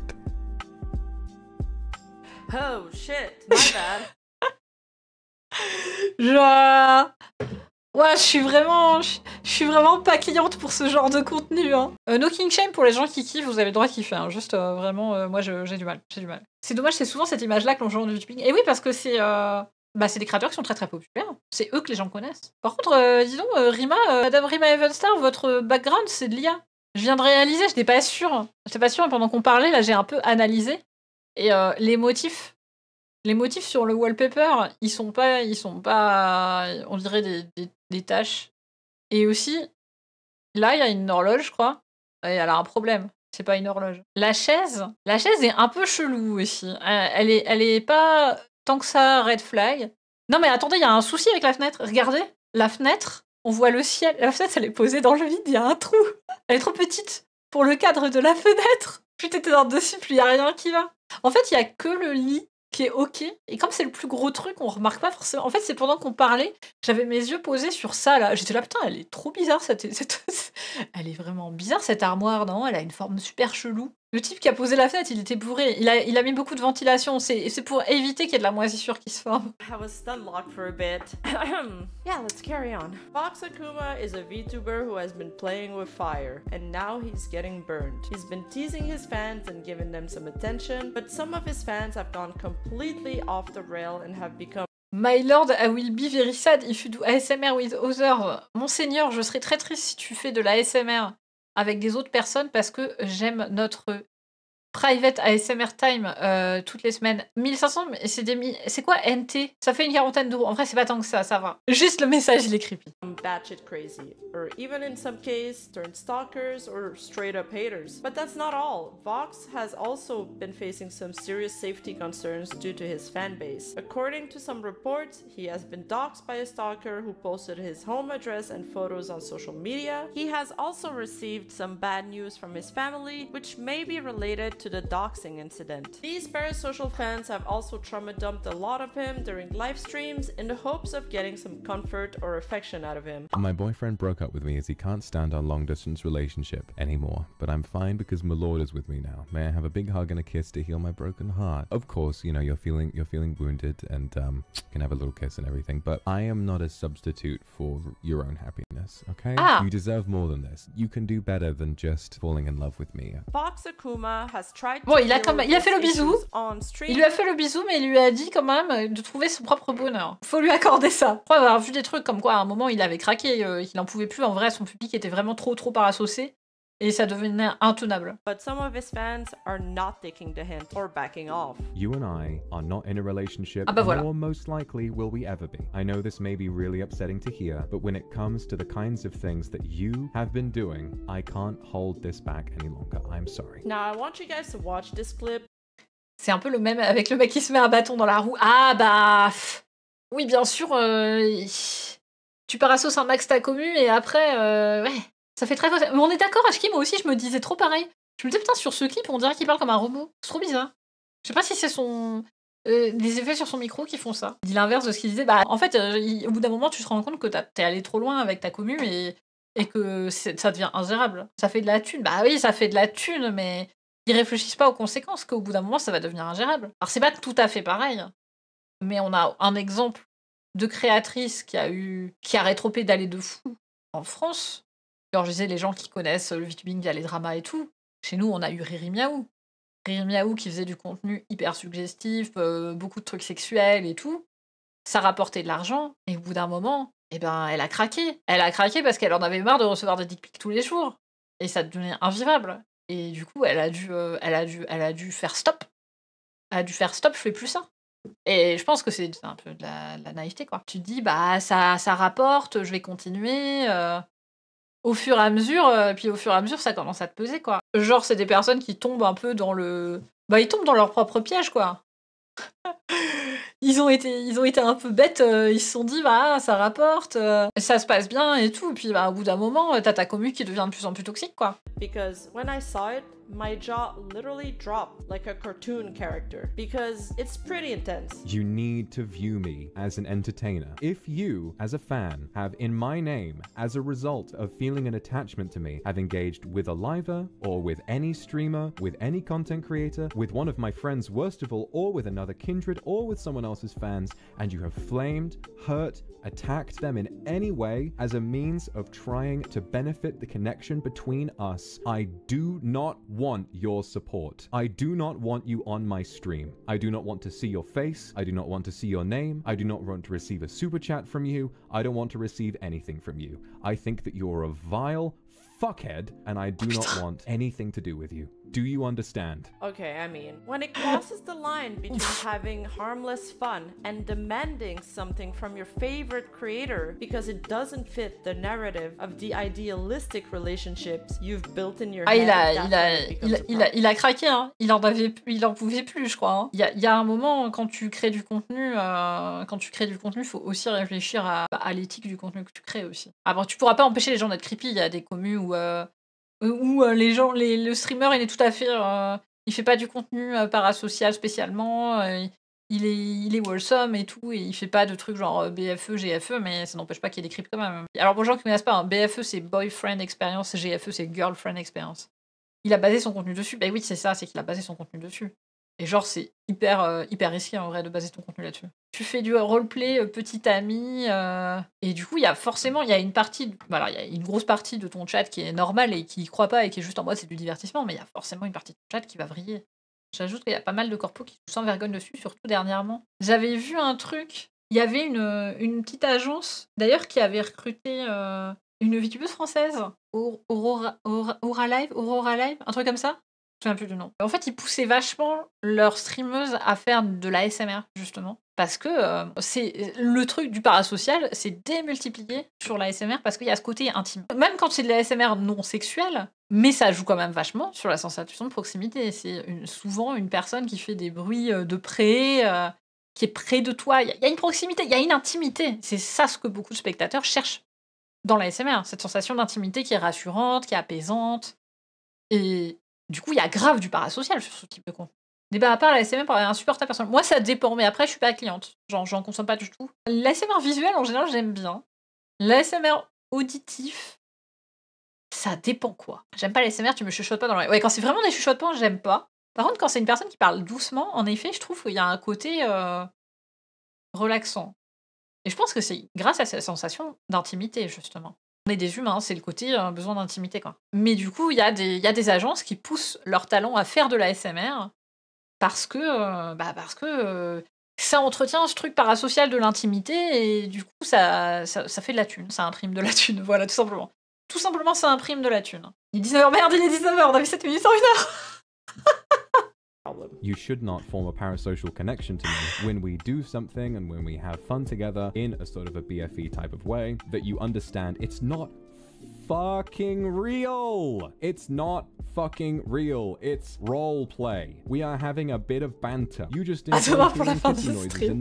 Bienvenue dans mon stream 24 heures. That's valid. But it's taking that as believing that you and I are in a relationship and then taking that as an excuse to attack people that is absolutely fucking disgusting. And if you engage in that behavior, get off of my stream right now and never. Ce qui est rigolo, c'est qu'il dit ça sur une voix vachement monocorde et son modèle, il est pas expressif.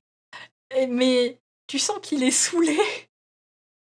Il est saoulé, mais il le dit avec une voix robotique, avec un modèle pas du tout expressif. Come back. This leads to moments like this one that are really hard to watch. Here, one of Vox Akuma fan tips him and asks for a kiss. He says at first that he doesn't feel like it. However, feeling bad about denying their request, he ends up doing it anyway. No kisses today. I'm not in a good mood.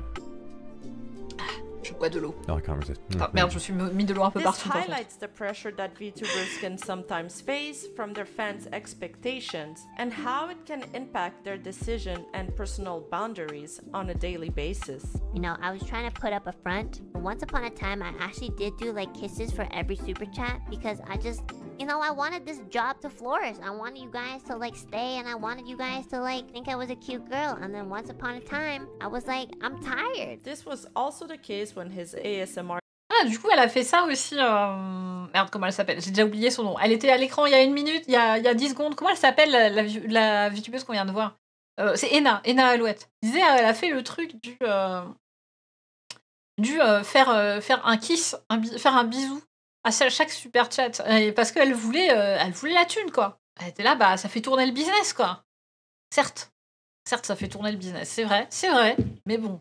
Our dating stream was interrupted by his female friend, Reimu. I'm gonna message Vox. Vox, can you guys tell him to like check Discord on his chat, please? Vox, do I need to do something in the last minigame to get the true ending? Is he doing like ASMR? Oh shit, he's like having a date. Imagine if Vox was like your boyfriend, guys, and he's like chilling with you, and then he gets a call by his fucking annoying neighbor. Can you help me with this game?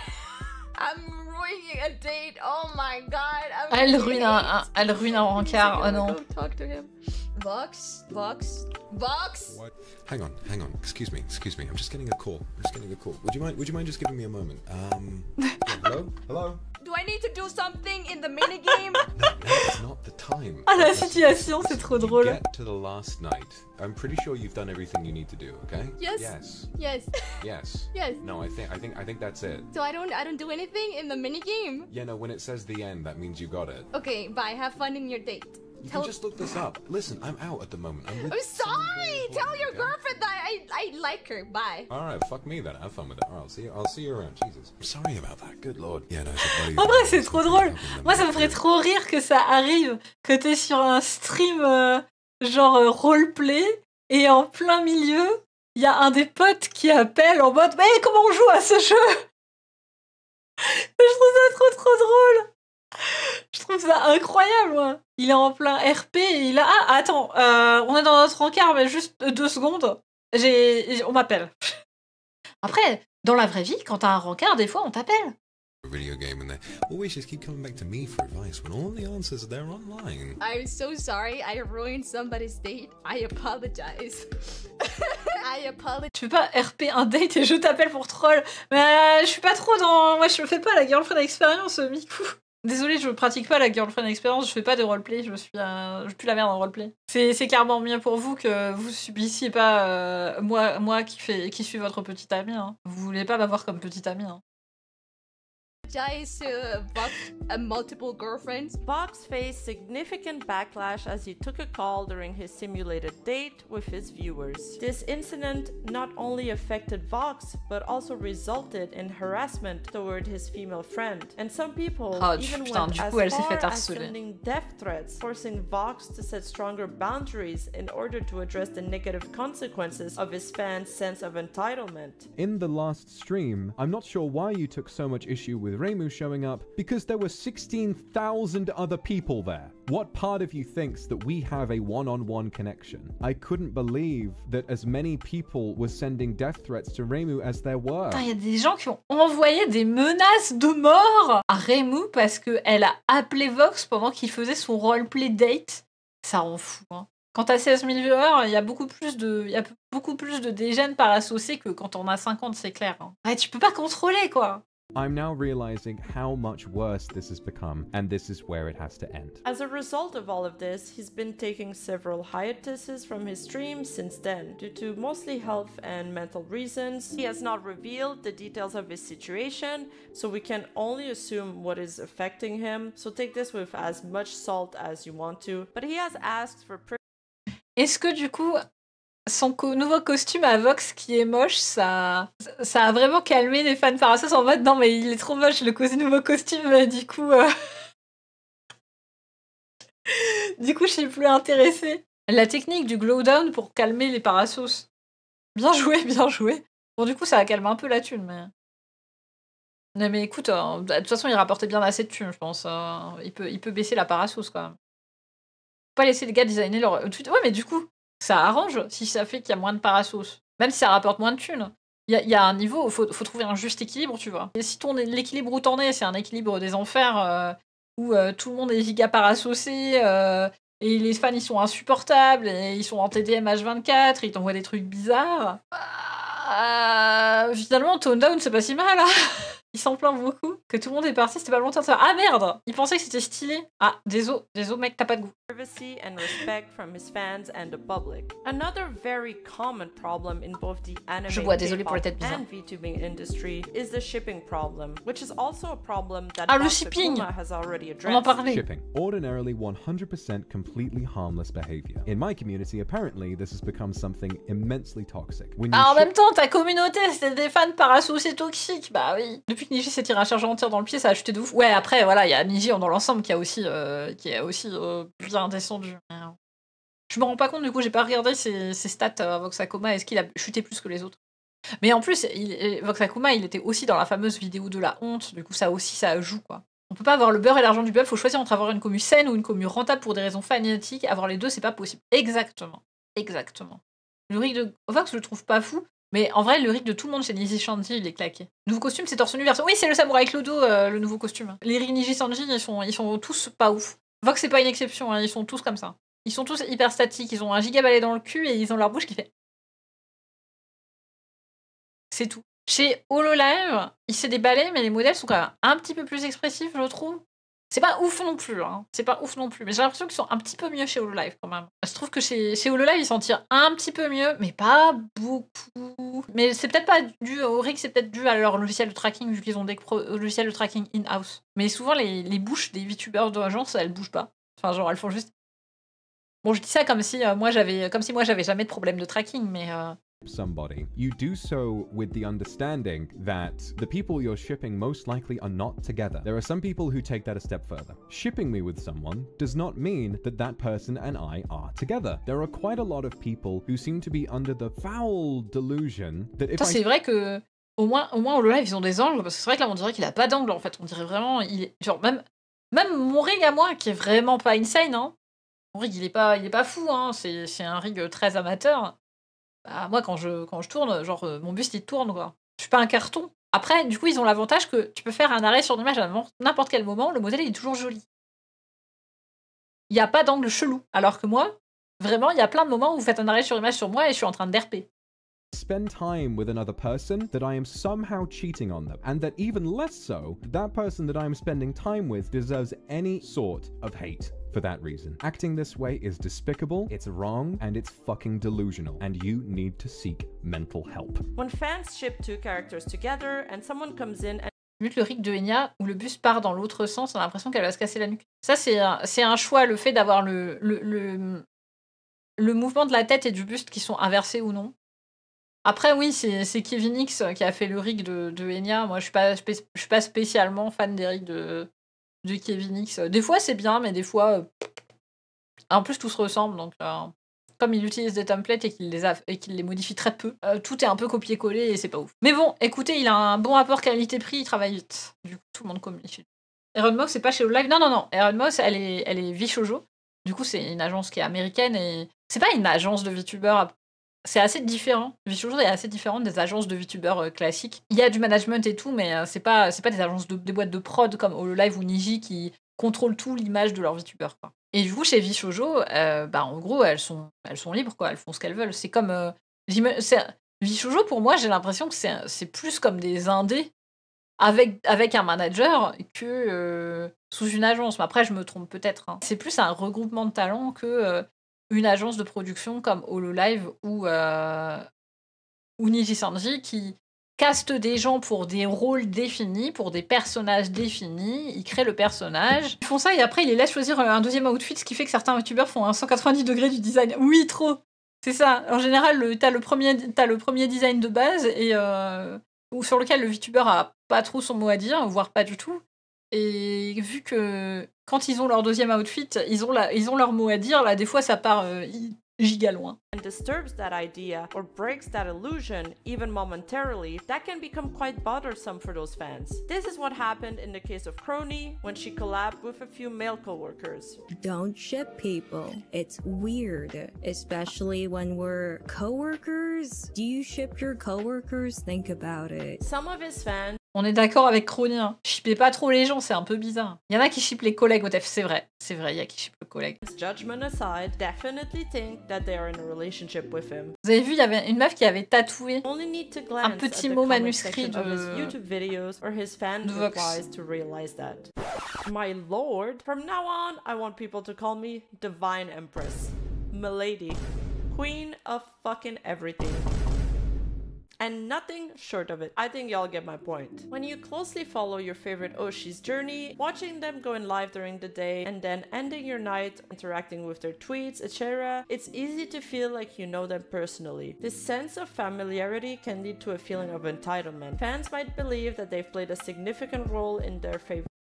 Les shippeux, c'est les tantes au balcon qui font des... Elle irait bien avec lui, c'est trop ça.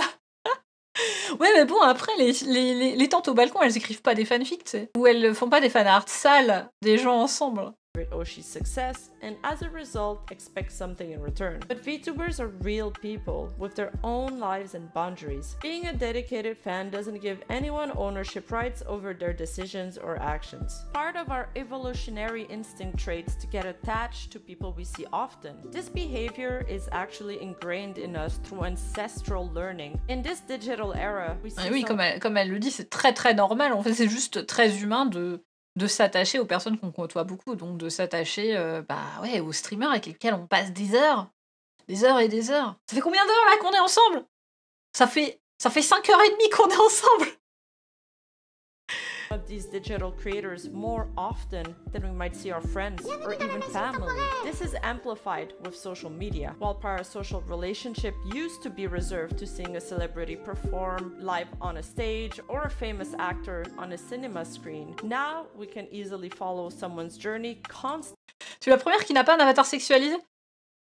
C'est pas vrai, Treehouse Guy, mais c'est vrai qu'il y a beaucoup d'avatars sexualisés. Mais en vrai, moi j'en connais plein qui sont pas sexualisés, hein. Quand tu crées ton avatar, est-ce que tu crées quelqu'un un peu ton idéal que tu pourrais pas être IRL? Je trouve qu'il y a beaucoup de gens qui utilisent VTuber pour attirer des gens bizarres. Tu vois, la raison d'avoir un avatar sexy, c'est pas forcément tu penses je veux un avatar sexy pour attirer les simps. Des fois tu te dis je veux être une belle meuf sexy, genre je me le permets pas dans la vraie vie. Et du coup, je veux l'être. Je veux que mon avatar, ça soit une meuf sexy, tu vois, par exemple. Il n'y a pas forcément une volonté de le faire pour attirer des cibles, tu vois. Parfois, c'est le cas, mais souvent, c'est même pas le cas. Des enfants sur l'application, c'est pas très mal le truc du genre. Après, les gens qui ont des avatars très sexualisés, faut qu'ils se mettent en plus 18, tu vois. Mais après, on voit de la nudité partout, hein. Le nombre de pubs qui n'ont rien à voir et qui utilisent des meufs à poil pour vendre, et pourtant c'est passé, il y a des affiches dans la rue, c'est passé en heure de grande écoute, tout ça. Enfin, moi j'aime pas spécialement le contenu sexualisé, je suis pas trop consommatrice, mais je trouve que c'est pas forcément, faut pas forcément être trop, comment on dit, trop conservateur non plus, tu vois. Genre, à vouloir être trop conservateur, on ruine le fun, quoi. Les pubs de yaourt, des pubs pour des tondeuses, des pubs pour plein de trucs avec des meufs en petite tenue, il y en a partout. Et genre, c'est devant tout le monde. Et c'est considéré comme normal. Du coup, pour moi, c'est pas anormal d'avoir des avatars qui puissent être sexy. J'ai aucun problème avec ça, c'est juste la plupart des gens utilisent ça pour attirer l'attention des personnes qui disaient son. Tu vois, moi, je pense pas que c'est une majorité qui crée un avatar sexy dans le but d'attirer le chaland, tu vois. Je pense que la plupart des gens, ils font ça parce qu'ils aiment bien. Après, je pense qu'il y a des gens cyniques qui font ça pour attirer le chaland, bien sûr, ça existe. Mais je pense pas que ça soit une majorité. Et voilà, comme dit Céleste, Twitch permet pas les avatars à poil, donc si c'est sur Twitch, c'est Twitch friendly, donc ça va. Il y a des règles sur Twitch. Il y a des règles qu'on suit, sinon on se fait ban. T'as juste envie d'être stylé. Bah ouais, t'as envie d'être stylé. Écoute, il y a plein de meufs plates qui ont envie d'avoir des gigantesques totos. Je pense qu'il y a zéro VTuber qui se dit trop envie d'avoir des détraqués dans mes DM, mais oui. Through social media updates, and the brain doesn't differentiate between real-life interactions and digital ones. We as fauna and saplings, we cannot be friends, and we shouldn't be friends. There's a lot of reasons. It is, I think, important for boundaries to be maintained. I am here to entertain you, and that is all. There's nothing particularly special or that amazing that makes a YouTuber different from anyone else. Just because they're a YouTuber doesn't mean that they'll be a good friend to you. The people that you know in your life, your friends, they can be better friends to you than any YouTuber can be. Hey, while I researched for this video, I consumed so much VTuber content that I also started to feel parasocial for some of these VTubers as well. Elle est tombée dans le piège. I didn't know much about Vox prior to this, but now I find him really fascinating, and I can 100% see the attraction in him that so many of his fans see, and why he's so successful in this sphere. Let's talk about a specific incident involving Gura, a popular VTuber. When she returned to streaming after dealing with some health issues, she had to close her pre-chat because of an overwhelming number of people demanding answers about why she hadn't been streaming. Fauna, c'est ça ton BC depuis qu'elle a dit ça? Alors qu'elle a dit un truc très logique, en mode je suis là pour vous divertir, on n'est pas des amis, vous avez des amis dans la vraie vie, et regarder des VTubers, ça remplacera pas l'amitié que vous avez dans votre vie, ça reste du divertissement et tout. Alors, genre, c'est logique! Ce n'est que de la logique, pourquoi elle perd des viewers là-dessus? La pause de Gura, ah ouais, donc Gura qui fait une pause sur des problèmes. Les VTubers, c'est trop de drama. Je pense pas que ça soit spécialement plus que dans les autres communes de créateurs en ligne. Hein. En vrai, chez tous les créateurs de contenu, il y a beaucoup. Déjà, dans toutes les communes, il y a plein de drama. Enfin, moi, pour avoir été dans plein de communes, il y a toujours eu la masse de drama. Je pense pas que chez les VTubers, il y en ait spécialement plus que chez les créateurs de contenu autres. Enfin, genre. Il y en a beaucoup, mais après, il y en a beaucoup partout, quoi. Avant, on a regardé une vidéo en français sur le parasocial en général. Ça parlait pas du tout des VTubers. Le sujet n'existait pas. Ça parlait principalement des créateurs de contenu, type influenceuses sur Instagram. Aussi d'artistes et tout, et il y a aussi des fans super parasociaux, hyper chelous, qui font des trucs bizarres. C'est un peu la responsabilité de tout le monde. Hein. En tant que streamer, c'est d'être clair, de poser des limites, et d'essayer de mettre en place un climat qui soit sain avec notre communauté, et du côté des viewers, de pas forcer de franchir la limite. Allez, on relance la vidéo. On parle du coup de Gura qui a pris une pause, et elle a dit qu'elle avait des problèmes de santé. Et les gens, dans le pré-chat, ils étaient en mode oh, regardez qui stream, elle a besoin d'argent. Explain, please. Why aren't you streaming? Pourquoi est-ce que tu streames pas? Toute cette positivité toxique, mais certaines personnes sont vraiment blessées et on sait que tu peux faire mieux que ça. Et genre, elle a pas de compte à vous rendre, en fait. Elle a dit qu'elle avait fait une pause pour des problèmes de santé. Elle était même pas obligée de dire pourquoi elle avait fait une pause, en vrai. Hein. Heck, the fortune board is all messages demanding her to get back. Il y a des gens qui fake des maladies, certes, mais et alors? Même si elle était pas malade, elle a le droit de faire un break, elle a le droit de prendre des vacances, non? Et c'est pas forcément une maladie, mais elle peut avoir des problèmes, des problèmes de santé mentale aussi. Souvent, quand t'as des problèmes de santé mentale, il y a plein de gens, ils osent pas l'admettre, ils sont en mode, oui, j'ai eu des problèmes de santé et tout, et ils disent pas, j'ai fait une dépression. Ou j'étais en burn-out. Ils le disent pas forcément. Mais un problème de santé, ça peut être ça aussi. To making content. She could be on her deathbed and her fans would still demand for her to return to streaming. Being part of a fandom nowadays isn't easy work. It actually monopolizes a huge chunk of their time because these fans feel like they directly contributed to their favorite idols or streamers' success. They also feel like Bah après, en vrai, c'est pas faux que les viewers ils contribuent au succès. Enfin, s'il y avait pas de viewers sur les streams, bah oui, bah il y aurait pas de stream quoi. S'il y avait pas des viewers pour faire des super chats, le live il se ferait pas d'argent et Goural pourrait pas manger quoi. Donc bien sûr que les fans contribuent. D'ailleurs même les fans contribuent plus que monétairement, hein, aussi plus simplement juste la présence dans le chat. Mais il y a aussi tout le fan content qui est créé, que ce soit les fan art, les clips. Vous avez vu les chaînes de clips des VTubers des VTubers d'agence? Le nombre de chaînes de clips qu'il y a? On est tellement nombreux à être tombés dans le VTubing parce qu'on a regardé des clips. Certains fans abusent. Par contre, oui, certains fans abusent. C'est pas parce que les fans contribuent. Les fans contribuent bien sûr à son ascension que elle doit leur rendre des comptes dès que ça va pas trop et qu'elle doit faire une pause. Enfin, genre du calme.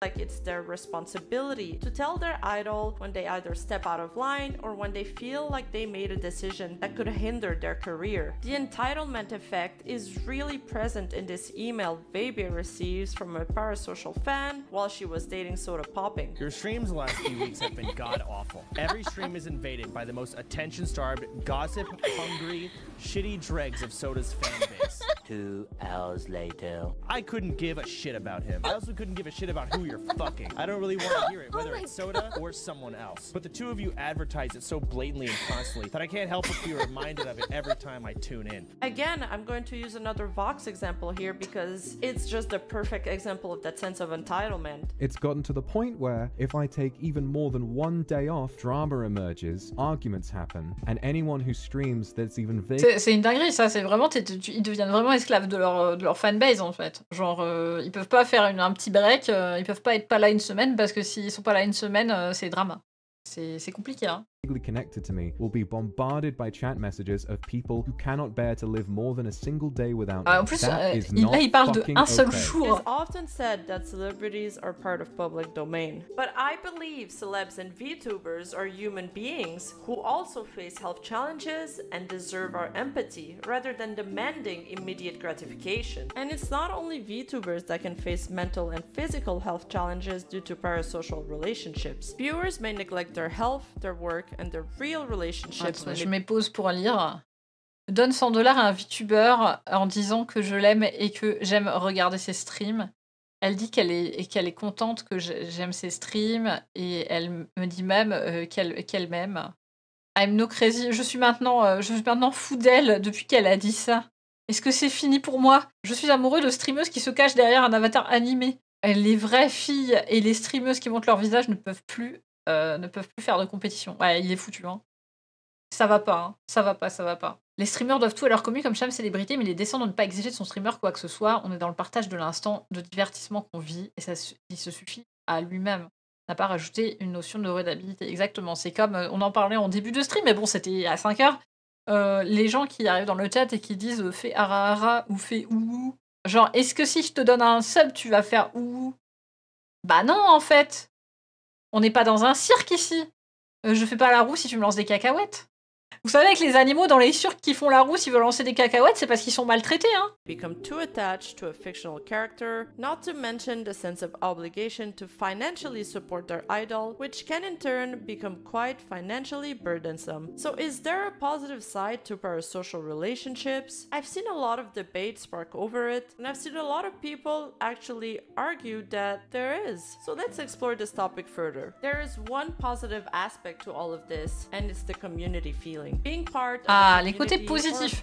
Parce qu'il y a quelque chose de positif aussi. Le problème, les fans croient que les idoles leur est redevable. Alors ce sont eux qui devraient être redevables parce qu'on leur a offert du divertissement. Disons que je pense que les gens qui donnent beaucoup, là on reparle encore du sujet des baleines, mais ça, en fait ça s'applique même à des gens qui payent pas, mais qui s'attendent à avoir plus. Ils n'ont pas compris que le truc pour lequel ils viennent, c'est ce divertissement. Et s'il n'y avait pas les fans, le divertissement arrêterait, puisque la personne, elle pourrait plus vivre. Mais si s'ils donnent plus, ça va pas faire qu'ils vont avoir un traitement de faveur, en fait. Ça fait juste poursuivre le divertissement. Ça va pas faire qu'ils vont avoir un traitement de faveur. Bah, en fait, l'expérience prouve que parfois oui, mais en fait, il faudrait pas. Il faudrait pas parce que ça crée des dynamiques ultra malsaines.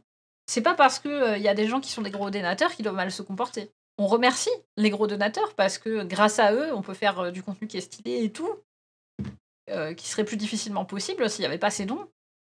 Mais on peut pas faire plus que remercier la personne. C'est comme si tu voulais pécho ton patron parce qu'il te paye pour le travail que tu lui fournis. C'est pas tout à fait ça, mais je vois pourquoi la comparaison. En vrai, la comparaison est pas mal, même si c'est pas vraiment la même relation, quoi. Le don, c'est pas un pay to win, c'est l'équivalent d'un pourboire, bah oui. Oui, voilà, c'est ça, c'est l'équivalent d'un pourboire que tu laisses à ta table en partant. Du coup, le pourboire, quand tu vas manger dans un resto, le pourboire, tu le donnes à la fin. T'attends pas d'avoir plus d'avantages puisque t'as déjà mangé, en fait. Our most innate desire to be part of a group. Alors, les parties In a positives. society where loneliness is at an all-time high, feeling like you belong somewhere is akin to finding a sense of purpose. But belonging is more than being part of a group. It's also critically tied to your social identity, a set of shared beliefs or ideals. When you are part of one's VTubers community, you are part of a complex web of interconnected relationships. You sport your Oshi's mark, a social identification. You probably share more or less the same values and ideas. Alors pour ceux qui connaissent pas le concept des Oshimarks, c'est quelque chose qui est chez les VTubers corpo en général. C'est les gens ils mettent des emojis dans leur pseudo qui représentent leur Oshi, donc leur ça vient des idols, leur Oshi, donc leur préféré. Je sais pas si est-ce que les fans d'idoles font ça? Ashki, toi l'expert. Hein. Est-ce que les fans d'idoles, est-ce qu'il y a des Oshimarks pour les idoles? Et les fans, ils mettent ça dans leur pseudo sur Twitter. Se mettre trop en avant, tu te fais bash. Ah ouais, du coup, tu dois être discret. Ok, je vois. In some cases, there is what we call participatory culture, which is when individuals are not only consumers but also participants in distributing and producing content of their idols. Le fan content. This is why I mentioned earlier that a lot of fandoms feel like they are part of their Oshi's success. An example of this is a fan who dubs his Oshi's content so it can be available for overseas les fans. traducteurs, Anyone who has clipped their idol's les streams, clippers, and we all know how viral clips can make or break a VTuber career sometimes, and various things like that. In some cases, the level of organization of these fandoms is extremely impressive. Some K-pop fans will bury scandals on social media with positive keywords. Ah ouais, non, mais les K-pop fans, elles sont à part hein, sur Internet. Elles sont très très très puissantes sur Internet. In the case of BTS fans, for example, they've managed to hold the top 4 most popular hashtags on Twitter for over a year. Mais elles They sont trop basically fortes. own Elles Twitter sont trop for that fortes. whole year. It also happened a few times where fandoms have crowd. Ne sous-estimez jamais les fans de K-pop. Et n'allez jamais leur chercher des noises. Parce que de toute façon, elles se sont toutes déjà pris une shitstorm pour avoir juste dit un micro-truc de travers. Les fans de K-pop sur Twitter, on peut les trouver effrayantes, mais on peut aussi les respecter. Parce que leur dévotion et leur organisation est incroyable. En tout cas, si on a besoin d'être allié avec des gens, c'est ces meufs-là. On a eu l'arc Edith de gauche dans les élections législatives. Hein. C'est qui? C'est les K-pop fans et les Swifties. Hein. Funded their favorite VTubers a spotlight on Times Square. How insane is that? These achievements can provide a sense of pride and fulfillment akin to spiritual belonging. Unfortunately, the problem with this is that the people at the top are profiting from this. You see, VTubers Corporation have now not only become proficient at creating successful Edit VTuber. Oh putain, si qu'il y avait quelqu'un qui pour le Cliptober faisait que des edits, genre edit K-pop de VTuber, ça serait incroyable. Avoir ce style de vidéo dans la commu, ça serait trop drôle. Si quelqu'un sait faire des edits K-pop, s'il vous plaît, faites des edits de VTuber dans ce style. Les edits de gauche, j'ai trouvé ça un peu cringe pour le renforcement de la parasauce avec les politiciens. Ah oui, je vois ce que tu veux dire. Disons qu'il faut garder la tête froide, quoi. Mais malheureusement, il fallait contre-attaquer puisque l'ennemi faisait ça. Il faut faire attention. Vous parassaucez pas trop fort avec les politiciens quand même. Vous pourrez associer pas trop fort avec personne. Ouais. D'ailleurs, normalement, je vais bientôt recevoir les boosters de photocards du nouveau Front Populaire. Je les ouvrirai en live, hein. C'est toujours prévu. Juste, elles ont mis très très longtemps à produire. En fait, elles ont eu beaucoup de commandes, elles ont galéré à gérer ça. Teaser apparaît parasocial pour sortir un booster LFP. On peut avoir un comportement parasocial, on peut en avoir conscience et ne pas être en mode ils sont kawaii, tout ce qu'ils font est forcément fantastique. You're not immune, personne n'est immune à la parasauce. C'est humain, ok, la parasauce. Mais il faut en avoir conscience. Il faut en avoir conscience et pas se laisser bouffer par le truc. Il faut que ça reste sain. S'il y a quelqu'un dont j'ai eu une photocarte dans le booster fait de la merde, ça m'empêchera pas de leur dire. Become proficient at farming parasocial relationship for economic gains, and thus they benefit from keeping people hooked to their. Ah bah voilà, on en parlait, genre les personnes comme Rushia ou. Ah bah.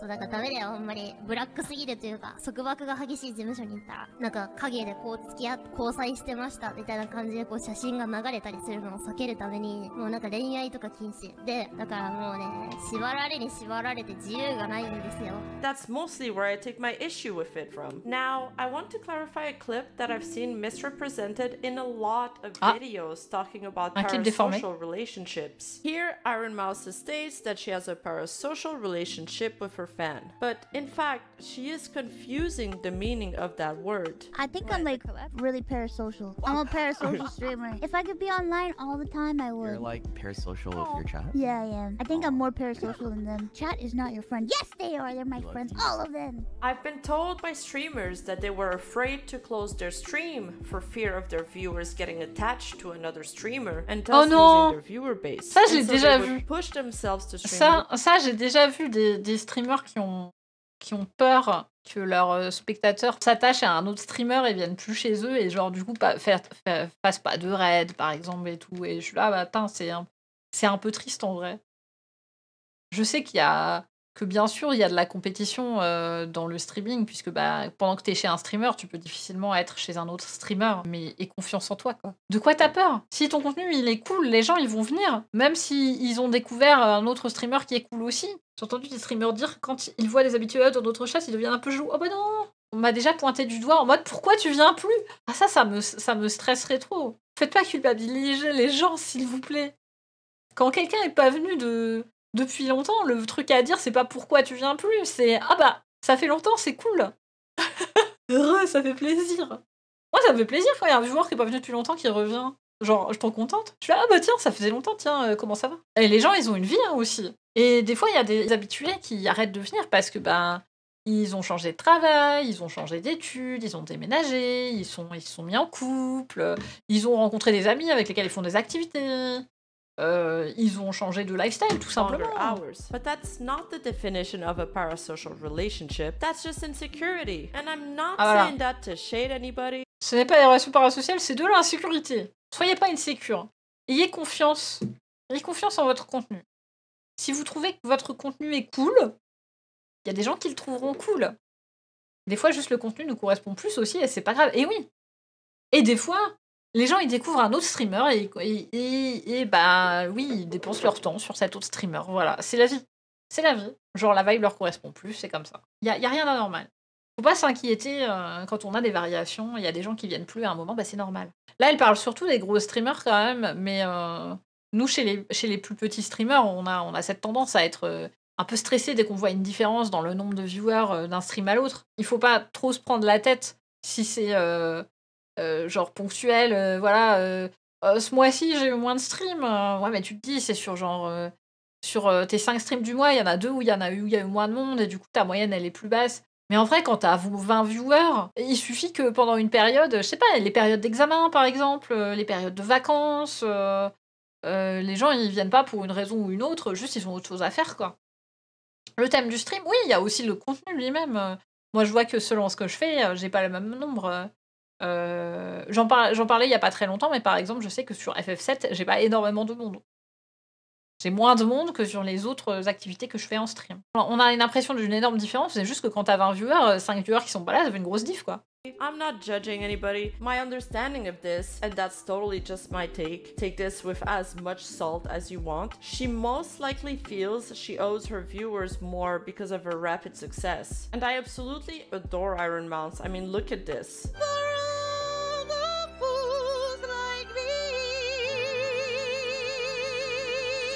Bruh, if Iron Mouse doesn't deserve the viewers, then who does? She's insanely talented. But fearing that you could lose your audience, that they might like another content creator better, is just a J'ai l'impression que Iron Mouse, c'est pas possible de pas aimer Iron Mouse. Je sais pas, elle a l'air juste trop adorable. Ouais, après, il y a des gens qui s'en foutent, tu vois. Mais j'ai l'impression qu'il y a personne qui l'aime pas.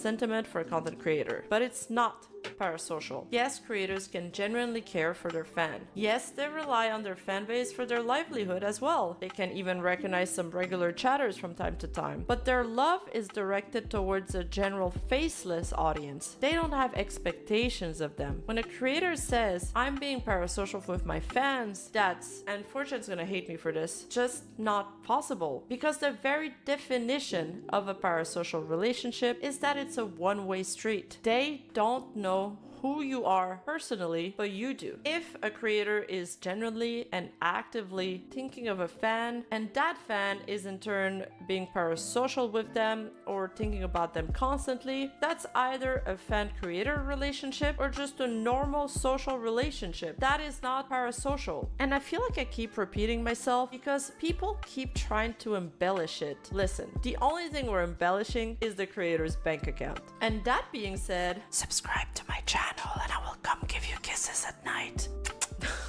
Now, don't get me wrong, VTubers can be entertaining as heck, and some of them even Celui-là aussi de fond, c'est de l'IA. Son autre fond aussi, c'est de l'IA. Putain, Rima, c'est quoi ces fonds IA de merde? Je peux pas ne pas le remarquer. You start neglecting your friends and family for the sake of spending more time chronically online. Or when you go as far as regardez-moi ça. Attends, je m'épose trop lentement. Favorite Oshi's phone case because you saw a male typing in her chat. It might be time to go outside. Je peux pas ne pas le voir. Je peux pas ne pas le voir. Regardez, il a pas de sens ce rideau. Pourquoi est-ce qu'il pend long là? Ça a pas de sens. Ça a pas de sens. Rima, pourquoi tu fais ça? C'est quoi ça? C'est censé être quoi? Un plateau, un objet, un livre? Je sais pas. C'est un truc. Un l'IA qui s'est chié dessus. Ça là, c'est quoi là? Ça aussi c'est l'IA qui s'est chié dessus. Qu'est-ce que c'est? C'est censé être quoi? Là aussi là. C'est quoi ça? Alors, je vais pas te dire à quoi ça me fait penser, mais putain, sacrée taille. Hein. Oui, une bouteille. En effet, c'est une bouteille d'1,5 litre, on est d'accord. Un